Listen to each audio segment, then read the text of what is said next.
everyone, today we are performing hair transplant on a female who actually has a long burn scar.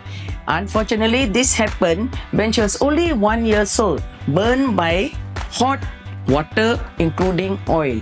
So she's lived with it so many years. She was wearing a wig and then she's camouflaged. She's fed up with all that and she decided to do a hair transplant. So we're giving her hope and confidence now. But bear in mind, the hair transplant done is slightly different than a normal scalp. This is scars.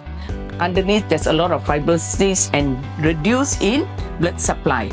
So the angle, the direction, the technique, it shouldn't be too dense in doing the incisions, and the blade size must be different, and also it should be deep enough so that there's blood supply going into the graft. So all this need a lot of practice and a lot of experience so that you'll be able to give her the best results.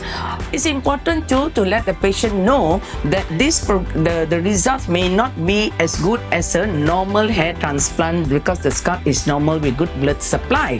So educate the patient, and she may need another hair transplant, or she may be happy with whatever result she get.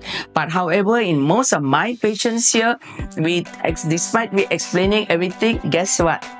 The results is really good and they're very happy with the results. So thank you so much. So don't forget, if you're having a scar, do visit us for consultation. Thank you.